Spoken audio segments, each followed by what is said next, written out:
Hello Absurdistanis and welcome to Absurdistan, the transatlantic political podcast with news and opinion from the absurd political reality which is our home. My name is Adam. And my name is John. If you're listening to this, you're listening to a pre-recorded podcast. This will be part 3 of our summer series. Either John or I are away on holiday. We are both travelling over the summer. So this is a series that we've been doing over the summer looking at the problems with modern democracy and some of its solutions.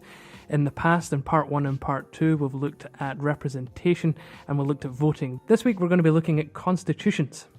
Constitutions can be good things, they can be bad things. Some states have constitutions, in fact most states do have constitutions, and some states don't, like the United Kingdom. So we're going to be looking at some of the problems that constitutions can cause, but we're also going to be looking at some of the solutions, if there are any at all, perhaps taking some examples from countries in which their constitutions seem to work quite well. So, John, where are we going to start this week? Well, doing the research for this episode, I thought it was just so interesting, the varied types and sizes of constitutions around the world. It's certainly true that there's no one-size-fits-all. For instance, here in the United States, we have a fairly short, almost to a fault vague constitution. It's only about 15 pages, and it's only had 27 amendments or so since it was ratified in 1789. But for instance, states like India, their constitution is hundreds of pages long. It's 145,000 words, and it basically regulates down to the nitpicking detail everything in government and leaves nothing to be questioned whatsoever. And then you have countries like the UK, and I believe New Zealand as well, and maybe Canada don't have codified constitutions either. Yeah, so the UK definitely doesn't. The UK, you could say its only constitution is kind of a single belief that Parliament is sovereign. It is governed by conventions and precedent, but ultimately Parliament is sovereign. It can do what it wants. Canada doesn't have a constitution as such. The Canadian Constitution is kind of set in a variety of different laws and charters. It exists, just not in one place. I'm not sure about New Zealand though. That's similar to the UK, where you have various legal precedents going back to, like the Magna Carta, for instance, that govern or at least inform the rules and the laws that are put into place by the government. Just long-standing legal principles that have been developed in Western society over time, which is interesting because that carries over into the United States. A lot of times, English common law is referred to in our court system when we're parsing through the Constitution of the United States and the laws that are developed in the United States. Yeah. So a lot of legal principles that were set forth hundreds of years ago are still being used in United States courts. And you could argue that the United States Constitution itself is based in long-standing legal principles that existed before the states. Well, that's one of the things I've actually learned quite recently. I've been listening to some history podcasts, and one of the more recent ones I've gone through is the English Civil War. And it's amazing to see, actually, 100 years before the founding of the United States, just how much the concept of civil liberties, representation in a parliamentary body, opposed to the king, particularly during the English Civil War. Even the philosophy that the US Constitution is based on already existed a good 100 years before the United States did. It just took the century for it to be actually implemented into a practical, purposeful state. It's interesting that you mentioned the English Civil War because in the middle of that war, John Locke was born, and he wrote his 2 treatises on government, and then you had also John Stuart Mill, who wrote On Liberty. And those sort of Enlightenment ideas of government had a profound effect on the Declaration of Independence. If you read the Declaration of Independence and the Constitution, it's almost as if the writers, Thomas Jefferson, actually just basically cribbed everything all of his ideas from John Locke. I mean, even John Locke was, I believe, one of the first political philosophers who came up with the very concept of separation of powers, which is the backbone of the United States Constitution. Articles 1, 2, and 3, the longest articles in the Constitution, govern the legislative branch, the executive branch, and the judicial branch, all separating the powers and describing the relationships between those three and how they're supposed to operate. So a lot of times, and you were educated in the United States system, a lot of times the American history paints these ideas as completely revolutionary that were put forth by the Founding Fathers, when really these ideas had been percolating since the Enlightenment for the last 150, 200 years prior to the United States becoming a country. There were even a group during the English Civil War called the Levellers who came up with the crazy notion of equal rights for all men, regardless of whether they were property holders or wealthy. It was quite revolutionary at the time. In fact, there were even a group called the Diggers who were almost the early Social Democrats, like 200 odd years before the roots of social democracy would actually start taking root. They were already all the way back in the 1600s. But it does kind of go to show you is that no man is an island, and the beginning of any political revolution is never seeded from kind of itself. It always comes from somewhere else. There's always a background, there's always a context, there's always hundreds of years of philosophy that have filtered into the creation of these ideas. The one thing I will give the United States, though, was that it was the first to implement Republican democracy.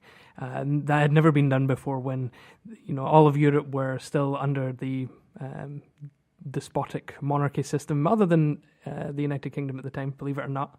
There was the United States were the first to make property-owning white men above the age of 21 or 25 equal citizens under the law.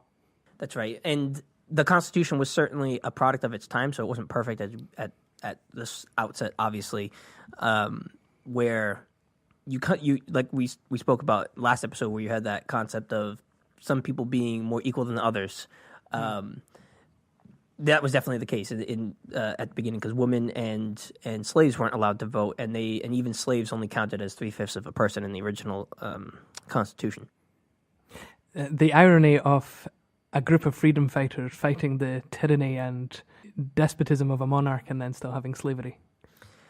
The inclusion of a lot of that in the Constitution was really a compromise to have slaveholding states actually remain in the Union. It was more of a, again, like I said, it was a product of its time. It was seen as a way to maintain stability of the new Union that was formed and not have fracturing between the states. Not to say that it wasn't horrible, and I'm glad that it was changed. It just took a little bit,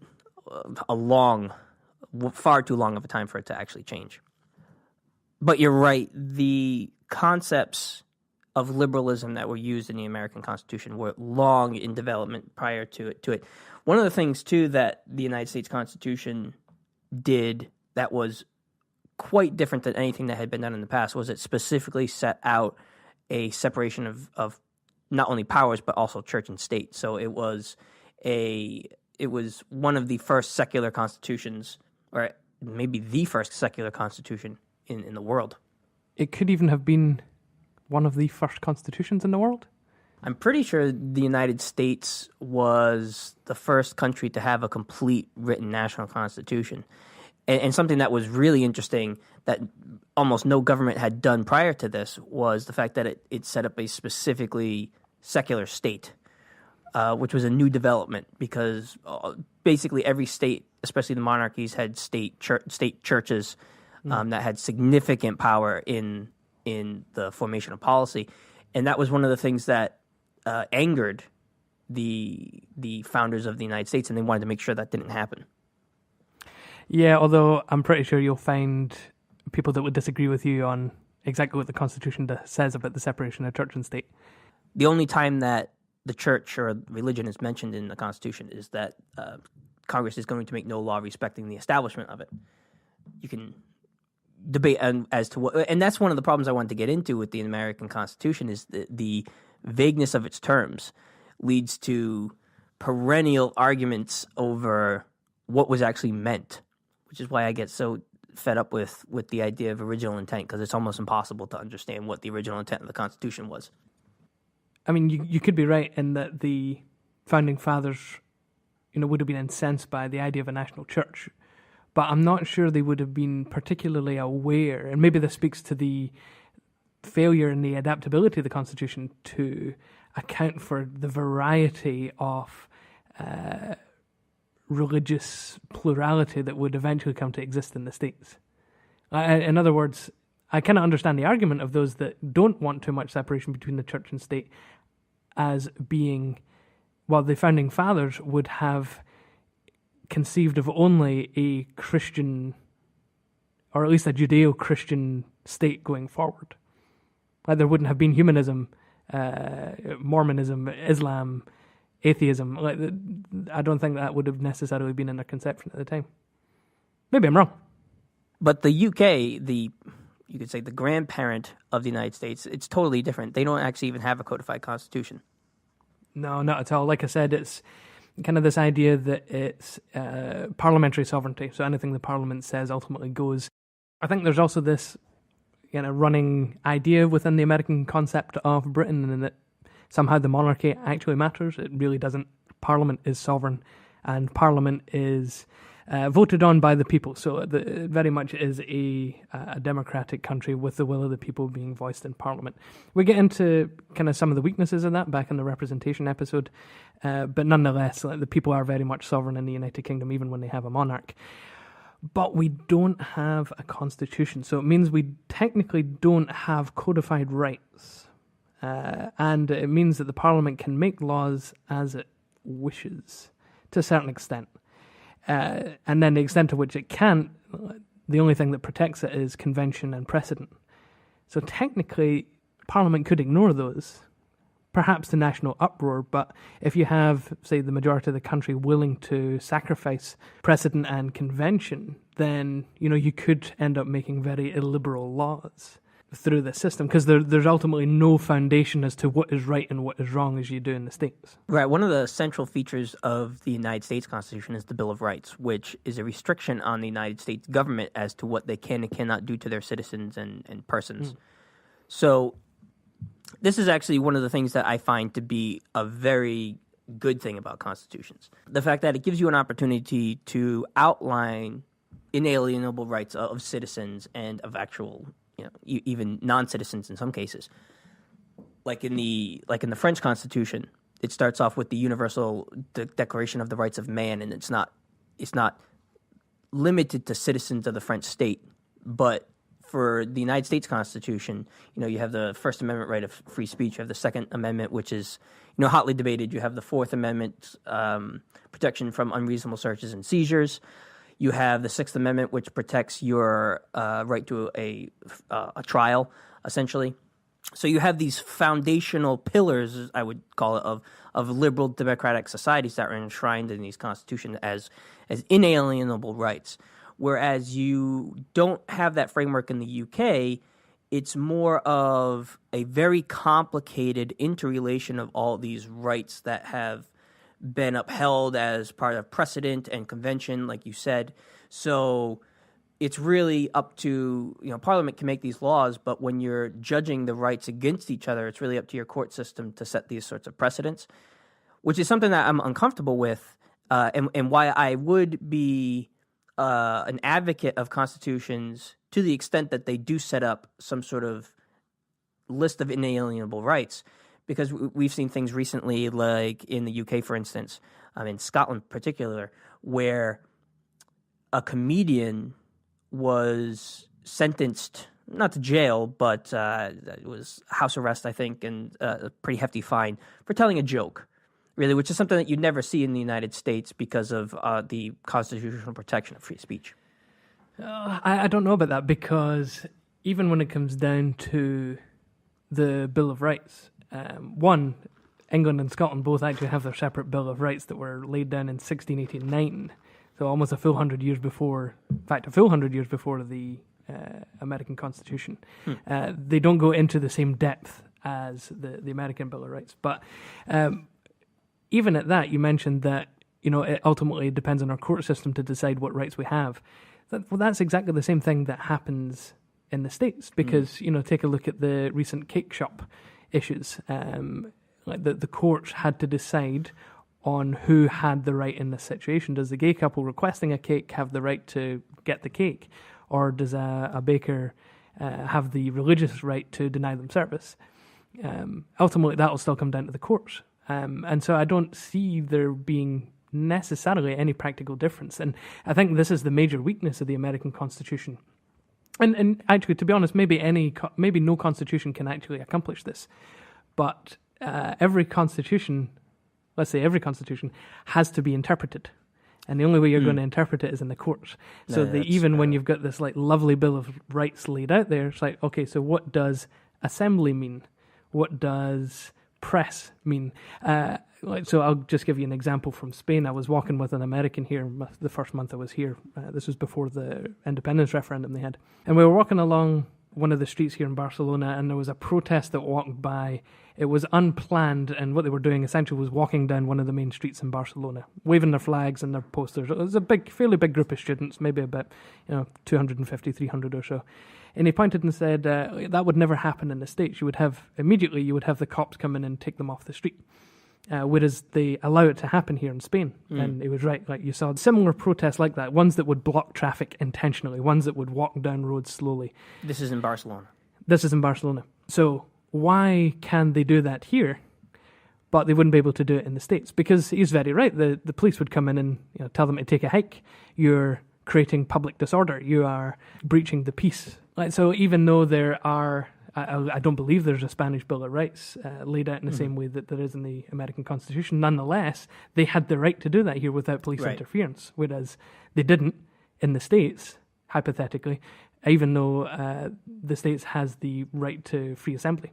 Right. That's definitely true. You have the right to freedom of assembly, but generally you need to basically let them know that you're going to be doing it so that they can make proper security measures and things like that. Well, but what I'm saying is that... So you need to let the state know that you're true, going to be assembling. But the state does not discriminate on the basis of your ideology or whatever. So it's not like you're looking for permission. You're just basically saying, this is where we're going to be, and we're going to be protesting peacefully. And I think it's more of a protection against rabble-rousing or riots, really, essentially. Sure. Like actual breaches of the peace. Right, exactly. You're definitely allowed for peaceful assembly, essentially. Oh, are you? Yes, exactly. And so...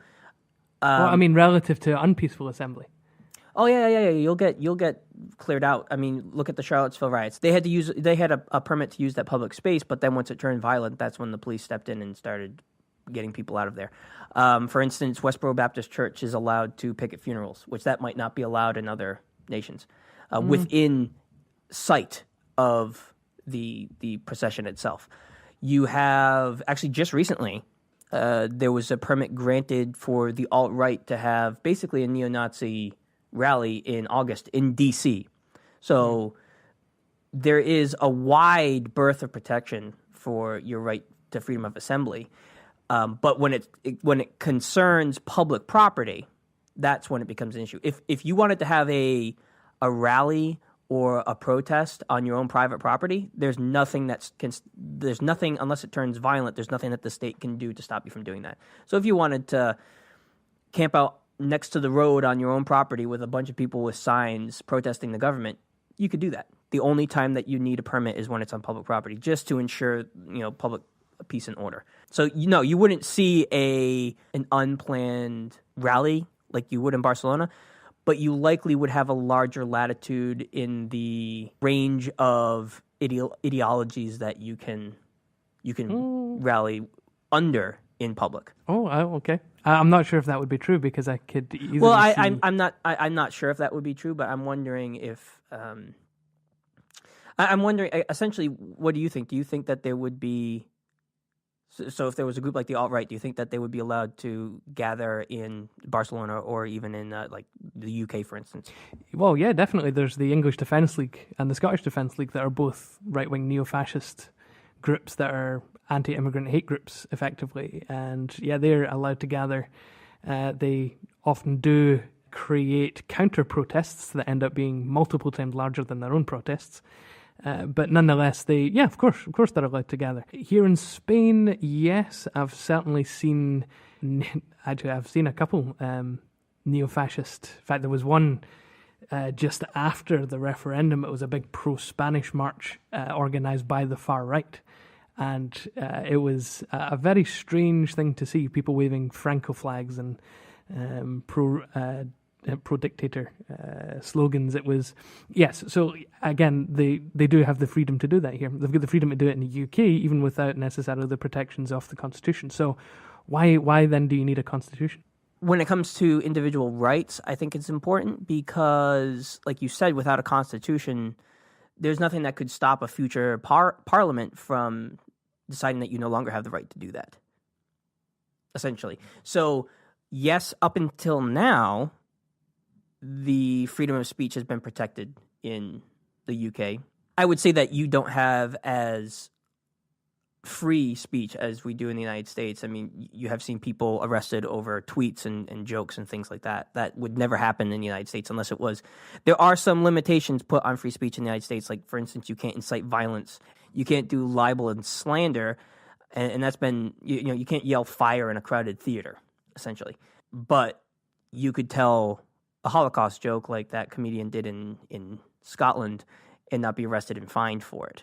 So while you're correct in that, the institutions that you have in the UK have protected that right so far, there are stricter limitations on it than you have in a constitutional system, number one. And number two, there's nothing to stop the state from coming in and saying, well, actually, that's very offensive to a vast majority of our people, so we're just going to make that illegal now. But then you still have the problem. I get what you're saying. The Constitution certainly gives more of a backbone to the rights, but you still have an interpretation problem as well, in that you could weakly interpret a certain right so as to effectively override it. So, like, for instance, I could easily see hate speech laws come into effect in the States. I think recent precedent has kind of undermined even my own argument there. But, it's not impossible for... I don't think the introduction of hate speech laws in the States is necessarily counter to or impossible, given the way that particularly the Supreme Court gets to decide what is in the Constitution.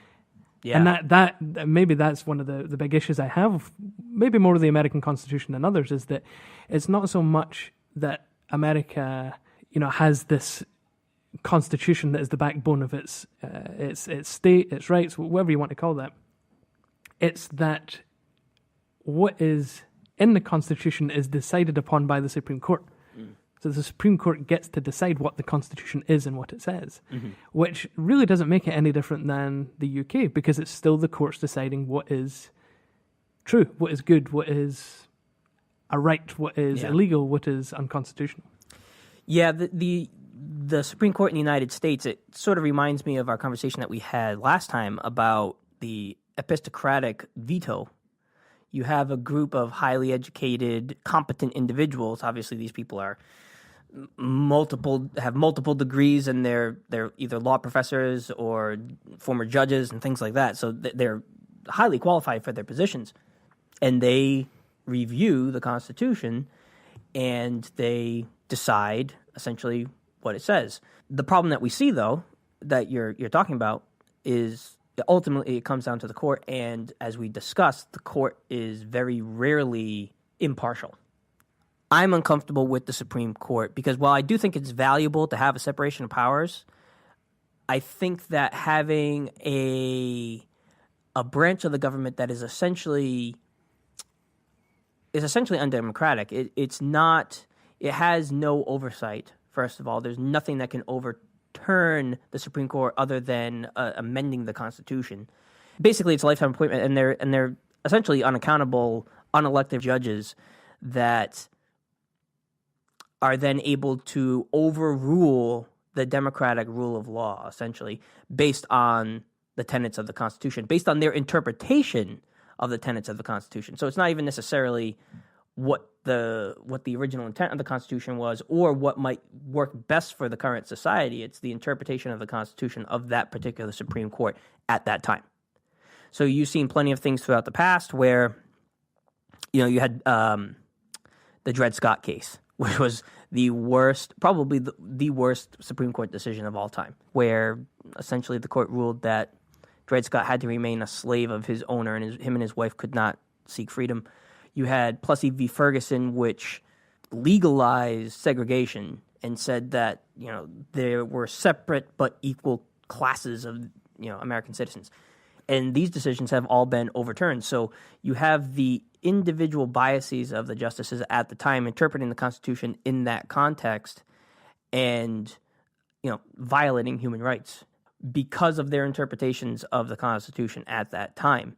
So to view the court really as this impartial guardian of our democracy, I think is a little naive. I think it's far more political and biased than we'd like to think. So then is there a better... So between the extremes, I guess, of a rather inflexible, easily interpretable United States Constitution and a constitutionless state in the United Kingdom, is there a middle ground? What would you like to see? What would be your ideal state? First of all, I think constitutions are really important, right? I think they are important because you do need a basis for your government. You need an agreed upon format for the government. And I think that the advent of separation of powers is a great thing. It keeps the executive from becoming too powerful. It keeps the legislative from becoming tyrannical. And unfortunately, there's not a whole lot of oversight of the judicial branch, but you do have the opportunity to amend the Constitution so that you can override what the court says. It's the judicial branch is the hardest branch of the government to override, essentially. And I think that ought to change. I would be more comfortable with a system like you have in Ireland, where the Constitution is much easier to amend, and it's actually done by direct democracy, actually, through referendums.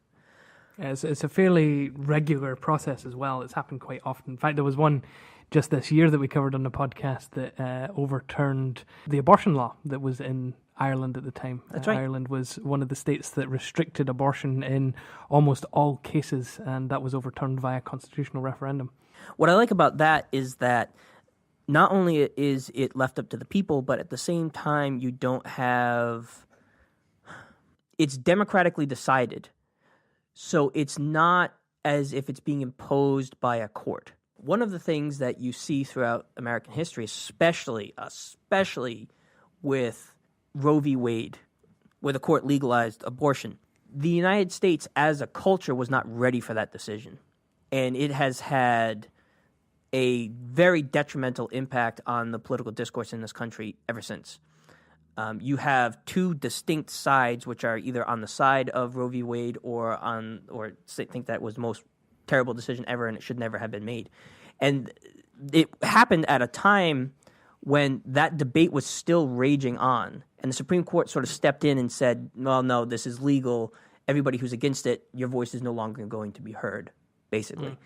Mm-hmm. Whereas with a constitutional referendum like you see in Ireland, it's democratically decided, which would be a lot easier to swallow for the people who are on the losing side of that debate, I guess. Whereas it's like, okay, well, this is a democratic step forward. The nation has legalized this as a people, and it hasn't been handed down to us by an unaccountable, unelected Supreme Court. And I think that the Supreme Court, more than anything, has the ability to cause this social unrest around its decisions. Whereas if these things were allowed to develop democratically and debated in the open and legislated, I think that it would be less of a... I mean, abortion is always going to be a very hot-button issue, but it's going to be debated probably more rationally, I would hope. Well, and as you say, providing a democratic decision from the people rather than from high above gives far more legitimacy to the outcome. Certainly, though, like Ireland's recent referendum yielded almost a 2-to-1 differentiation between pro and anti-abortion. I do wonder, though, if it would be as simple, so Brexit, for instance, continues to be a difficult process because 48% of the country don't want to leave the EU. So I that's my only suspicion on that. Otherwise, I like what you're arguing. The downside to the Irish case, though, is that an easily amendable constitution makes for a malleable foundation. So the one thing that I would have concern with in the Irish case is how much of the spine or the foundation of the country should be malleable. So, for instance, if 50% plus of Ireland decided to make Catholicism the religion of the country, they would be able to do that. In fact, if you look at the Turkish referendum from last year, it was a constitutional referendum that led to Erdogan now being able to cement his position as the country's dictator. It was through a constitutional referendum. So he was able to swing that democratically, perhaps questionably in Turkey's case, but nonetheless, he has the legitimacy of the people's voice behind him. And he was able to change the constitution for his own benefit. So there are things in there. I don't know how, in fact, I do know how difficult it is to amend the US Constitution. Like, it takes a lot to amend that constitution.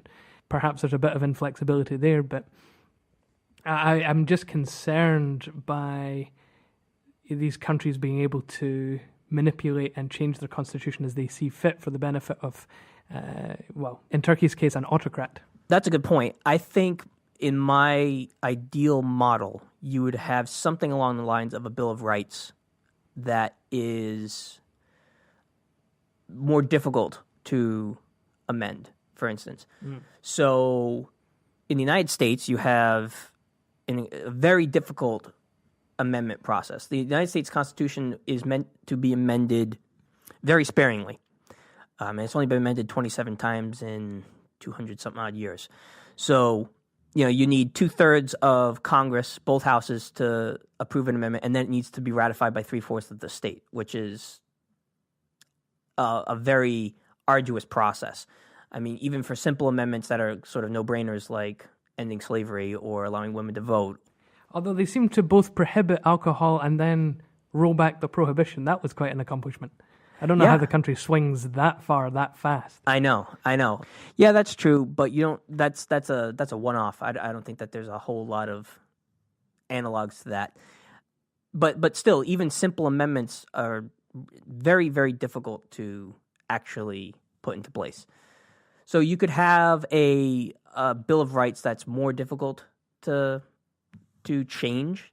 You could have what I quite like actually is the idea of mandatory constitutional conventions written into the Constitution every 25 years, for instance, or 25, 30, 50 years.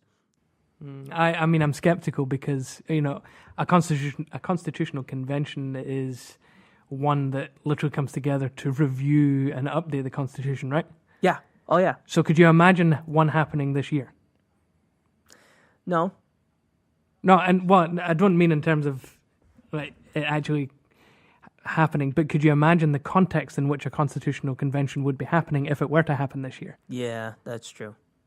Like, could you imagine any agreement on any amendment to the Constitution going through in this current political climate? No. So there's a very big positive for the states at the moment is that you can't actually change the Constitution that easily. And that's probably a good thing in the current climate. I quite like your idea of having certain portions of the Constitution being more difficult to amend than others. Germany, for instance, has a few, what do they call it, eternal clauses. One clause, I believe, includes human rights, naturally. Another clause states that Germany will be forever a federation. So it always has to have states. It can never be a unitary country. And again, that's for kind of historical reasons. So there are these eternal clauses that can't be changed unless the entire Constitution was to be done away with and replaced by something else. I would be a fan of that. What eternal clauses would you include in a U.S. Constitution that was to be reformed? And what would you allow to be reformed? Well, number one, I would probably keep it as a federation. I think that's a smart idea. I think that in general, the federal system works fairly well, especially when we were talking about representation, where I think the best way to provide good representation of the people is to devolve the government as small as it possibly can be for the smallest possible constituencies. So I would keep the federation, but I would make changes to the way in which representation works. I think that we are far too underrepresented. So 535 representatives no longer makes sense. You don't technically have to amend the Constitution to allow for more representatives. I think that's really important. We need more representatives, but I would still amend the Constitution because right now there's a law that was passed in 1911 which limits the number of representatives in the House to 435.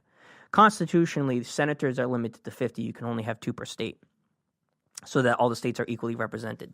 But for the Constitution really only says that you can't have more than one representative per 30,000 people, which is really, that's a lot. You could have potentially a lot of representatives then, because that's a really small number. But I would amend the Constitution to require a certain amount of representatives per a certain amount of people. So maybe say you need one representative per 100,000, for instance. So that you had a more representative sample from the states. I think a lot of the flaws of the United States Constitution come from the fact that the founders didn't envision a representative or specifically a direct democracy. They envisioned a republic. And so there are some institutions in it that are undemocratic, like I said, with the Supreme Court. And so some of the changes that I would want to make are, enshrining certain rights that are much more difficult to amend, but then leaving some of the institutional powers up to amendment or revision. Maybe even in a system like France. France has had multiple iterations of its constitution. That doesn't seem to have, I don't think, negatively affected the way that the French government has been able to operate. I think they redid their constitution in 1958.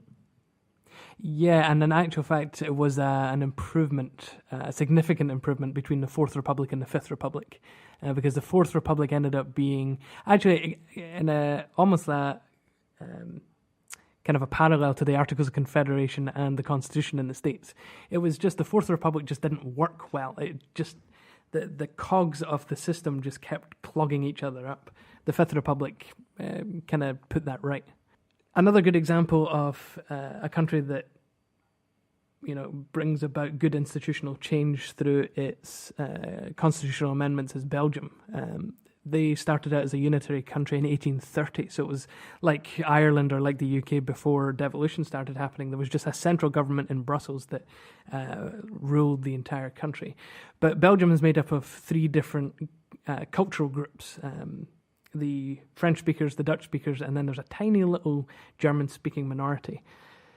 And what they did over a period of, 40 years now, since 1970, almost 50 years, they've been reforming their constitution in a series of state reforms, so that now Belgium, once being a unitary state, is now a proper federal state. In fact, it's probably the most decentralized federation in the world. Like, there is significant political rights for the cultural communities, so much so actually that the regions of Belgium can hold up international treaties. So Belgium can't make an international treaty if one of the things being treated is a competency that has been devolved into one of the communities. Then the community needs to approve it. So the European Union was trying to build a trade agreement with Canada. It's called CETA. And it was held up for a while because one of the Belgian regions refused to sign onto it. So Belgium couldn't then sign onto it. So you've got this tiny little region in Europe kind of holding up a massive trade agreement between the EU and Canada. Point being, though, is that Belgium had a problem in the 1950s in which there was complete political deadlock between the two communities, and it was only through a series of state reforms that they were able to overcome their differences by effectively devolving as much power as they possibly could to the communities so that they would actually stick together. So Belgium still exists because the constitution was easily reformable and because they found a way to actually amend the institutions of the state, and in such a way that completely revolutionized the state as well. Right, and so it can be done without forfeiting the liberal democracy that it was. Oh, of course. Yeah. Of course. Like, in terms of your political rights as a Belgian citizen, they haven't changed. But the way that you interact with the state and the way that the state kind of maintains and controls, how it divvies up the power is completely different. And actually, in a sense, relative to what you've been arguing recently with the states and increasing state autonomy, the daily political life of the Belgian is now more influenced by the regional government than the federal government. And that's happening more and more so. So that would be my ultimate goal. And like I said, we sort of have this inverted emphasis. We emphasize the elections more that have less of an effect on us, right? Or should have less of an effect on us, essentially. We're all hot and bothered about the presidential election when we should be worried about what our local constituencies are doing and what's going to affect us in our day-to-day lives and our children going to school and stuff like that. But, there's much less involvement in local government. And I think that's because of the inherent lack of substantial power that's granted to the states. I mean, over time, because there's not... I guess this also comes down to the failures of... This also comes down to an issue of interpretation, because the United States Constitution is a federal system, which essentially did give quite a bit of power to the states, but over time that's been sort of reversed over precedent and the federal government sort of seizing power from the states. Technically, it was the states giving power to the federal government, and that has just been a one-way street ever since its creation. Right, exactly. And I would say that, and this is why I wouldn't be opposed to something like, not scrapping the entire thing, but doing a serious constitutional reform. Unfortunately, the problem with that is that United States politics is so fractured, you'd need to put in so many different changes before that could actually happen. But those changes would take constitutional change. So you would need more of a proportional representation system. You'd need more than the two-party system.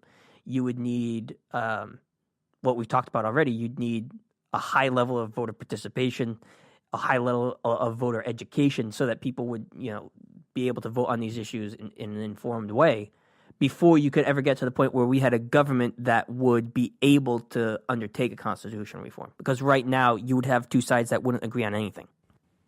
I think, by way of concluding the episode, that one of the issues I have when I reflect on constitutions is that when I observe a constitution itself, the structure is neutral.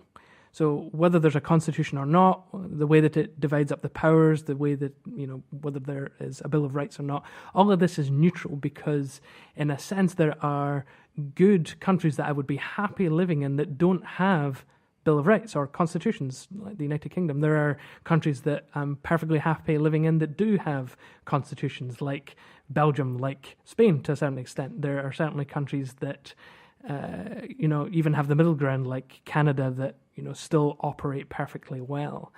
So I'm not convinced necessarily that having a constitution or a certain type of constitution is a good or a bad thing. Rather, it's kind of what the people and what the rulers of those countries do with the constitution. I just think Turkey and what Erdogan has recently done. By amending the constitution, he's de facto become the dictator of Turkey. Whereas if something like that were to happen in the UK, that just wouldn't be stood for. The people wouldn't put up with it. So I think it comes down to not what the constitution is, not necessarily what the structure is, but what the political culture of a country is, what the political culture of a state is. And if the people are willing to fight for the rights and the rights of their fellow countrymen, it doesn't matter what the constitution is, it doesn't matter what the structure is. If people, though, are willing to take advantage of their fellow citizens, are willing to step on their fellow citizens for their own gain, then again, it still doesn't matter what the constitution is. It's going to happen. And that's all we've got time for this episode. Don't forget to follow us on Twitter at Absurdistanis. We're also on YouTube as Absurdistan with an exclamation point. Be sure to check out our website, absurdistanis.com. That's absurdistanis.com. We post all episodes to this website, and we also host forums for discussion so that you, our audience, can engage with our content. Thank you for listening to the summer series. Part 4 coming up is about media and how media influences the way that we think about our politics, whether it's for the good or for the bad. So, as always, stay informed.